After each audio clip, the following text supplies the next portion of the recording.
참 예수님. 네, 오늘은 여러분이 잘 아시듯이 순교자 대축일입니다. 네, 오늘 순교자들은 우리 한국 순교자들을 의미하고 있죠. 네, 성 김대건 안드레아, 그리고 성 정하상 바오로, 그리고 동료 순교자들을 우리가 기리는 그러한 날입니다. 여러분도 아시겠습니다만 우리 한국 천주교회는 103위 순교 성인이 있고 또 124위 순교 복자를 모시고 있습니다. 오늘은 특별히 103위 순교 성인들의 축일을 경축하는 날이 되겠습니다. 참으로 우리는 세계에서 보기 드문 정말로 많은 그러한 순교자들을 모시고 있습니다. 특히 한국 천주교회는 여러분이 잘 아시지만은 외국 선교사들의 힘을 빌리지 않고 오로지 평신도에 의해서 자생적으로 생겨난 교회라는 점에서 매우 자랑스러운 교회라고 할 수가 있습니다.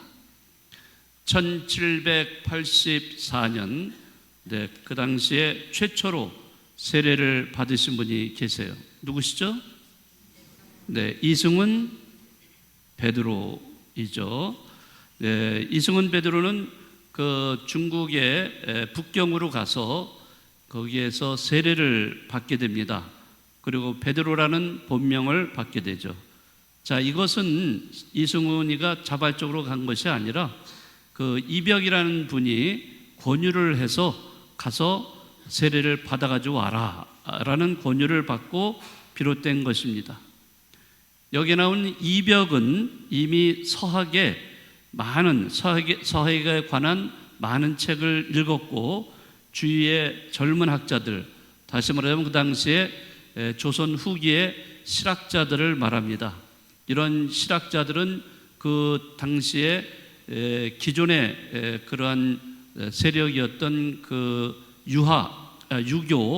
유교의 주자학에 대해서 상당히 그런 것을 좋아하지 않았어요.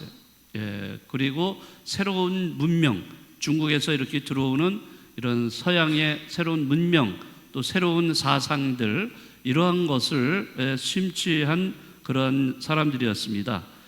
자, 그런데 이벽은 이미 이런 서양에서 가지고 온 그런 책을 많이 보면서 서양 학문과 또 서학, 천주교에 관한 교리책이라든지 이런 거를 많이 공부를 하고 읽었고 또 그것을 주위에 있는 젊은 실학자들과 다양하게 교류하면서 천주교 신앙을 전파도 하고 본인도 천주교 신앙을 받아들이게 됩니다.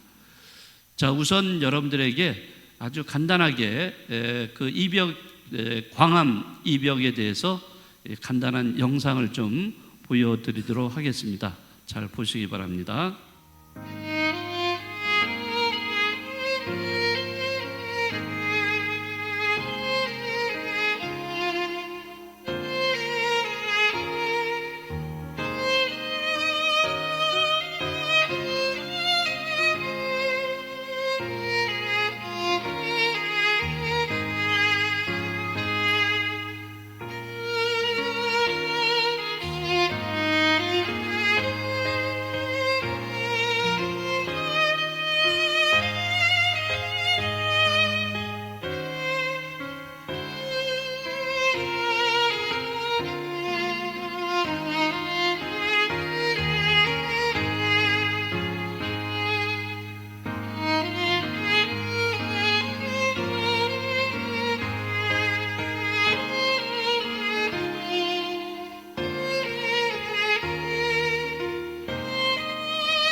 네, 영상 잘 보셨나요? 네, 우리는 아마 이벽에 대해서 많이 알지는 못하는 것 같습니다. 네, 우리가 그 김대건 신부님, 정하상 바오로 또 그 밖에 많은 그런 순교자들에 대해서 어느 정도는 조금 알고 있는데 이벽에 대해서는 거의 모르는 경우가 많습니다. 우리 천지남의 그 성지순례 간 적 있나요? 네, 거기에 그 이벽 선생이 거기에 거기서 공부를 강학회라고 그래서 공부를 이렇게 주도했던 장소이면서 그 당시에 그런 것을 같이 함께했던 그런 분들의 그 묘가 거기에 있기도 하죠. 네, 영상으로 보셨듯이 이벽은 한국 천주교의 터를 닦은 인물이라고 할 수가 있습니다. 네, 그는 천주교와 서양 학문에 심취를 했고 선교를 주도했던 인물이 되었습니다.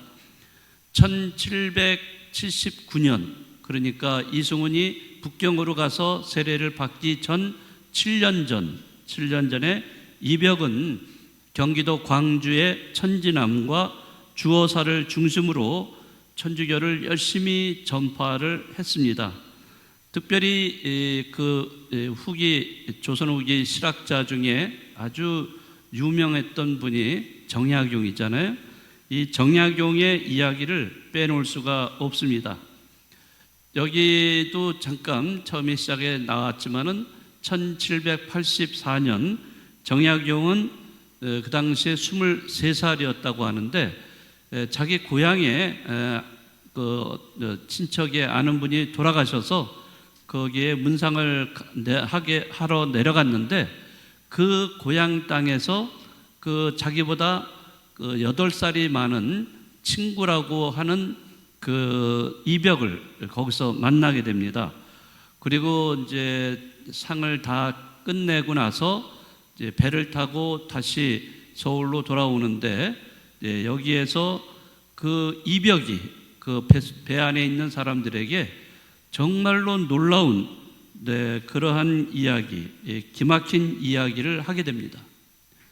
이 순간에 정약용은 이 이벽에게 이러한 기막힌 이야기를 들으면서 너무나 놀라워합니다.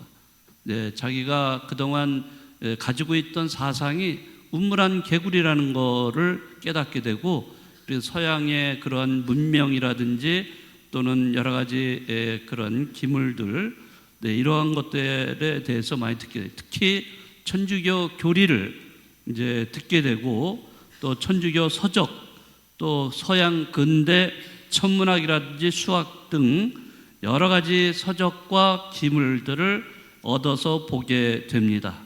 그래서 정약용은 굉장히 방대한 그러한 지식을 이제 습득을 하게 되고 또 뿐만 아니라 이러한 것을 계기로 해서 정약용은 이제 형제들이 많잖아요.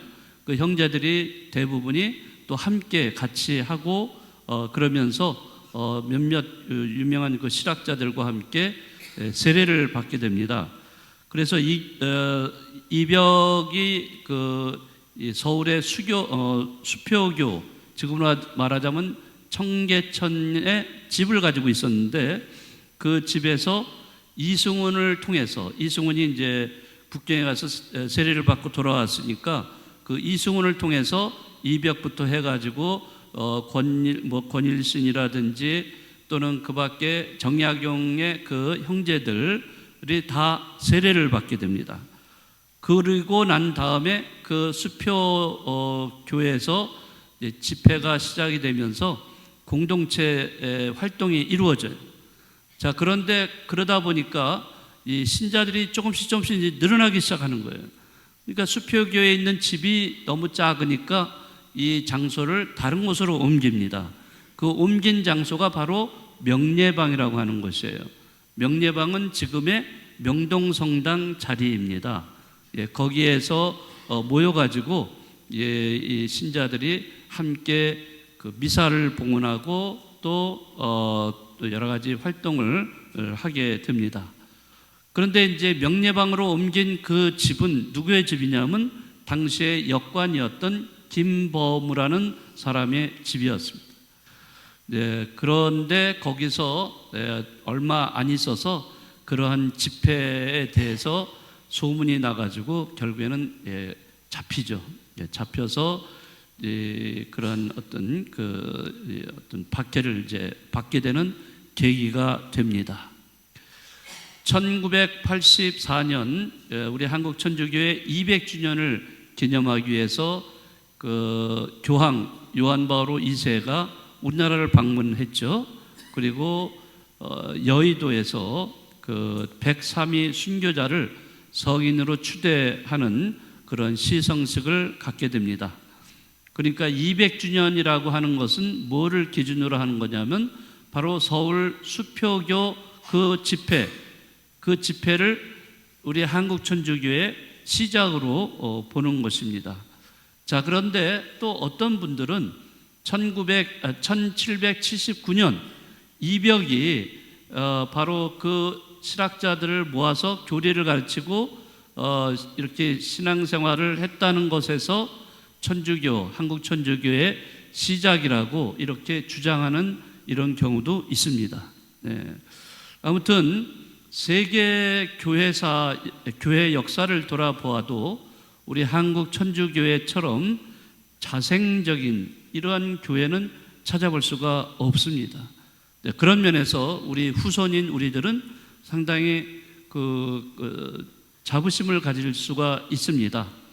그러나 그것보다 더 중요한 것은 이 순교자들이 우리에게 보여준 그 삶의 모습입니다. 신앙의 삶, 어떻게 신앙생활을 했는가? 네, 그분들은 물론 죽음을 통해서 신앙을 증거한 그러한 분들이기도 하지만은 살아가면서 삶 안에서 그 하느님의 사랑을 이웃 사랑으로 여러 가지 모양으로 실천했던 그러한 분들입니다. 그래서 우리는 이러한 사랑의 실천을 또한 여러 가지 모양으로 배워야 돼요. 네. 그분들이 가정 안에서 식구들끼리, 가족들끼리 어떻게 사랑을 나누었는가? 부모가 자녀에게, 또 자녀는 부모에게, 또는 옆에 있는 이웃들에게 어떻게 사랑을 나누었는가? 이 순교자들은 그러한 사랑의 실천을 한 분들이에요. 그분들은 무조건 그냥 칼에 맞아가지고 순교한 것만 그렇게만 부각이 되는데, 그분들은 대부분이 이러한 그 이웃사랑, 이웃사랑을, 이웃을 자기 몸처럼 섬기는 그러한 사랑을 실천했던 분이라는 것을 우리는 기억해야 할 것입니다. 오늘 우리는 순교자 성월에 이 순교자 축일을 보내면서 우리 순교 정신이라는 것을 일상 안에서도 구현을 해야 된다는 것, 그것이 뭐 우리가 피를 흘리고 그럴 필요는 없지만은, 그러나 이 세속이 우리에게 끊임없이 우리를 유혹하는 것들이 있어요. 네, 그러한 유혹에 우리가 넘어가지 않고 하느님 뜻대로 하느님의 사랑을 실천하는 그러한 것이 바로 오늘날의 순교가 아닌가 생각을 하면서 여러분들이 순교 정신을 계속 이어가는 분들이 되시면 좋겠습니다. 모두 일어서십시오.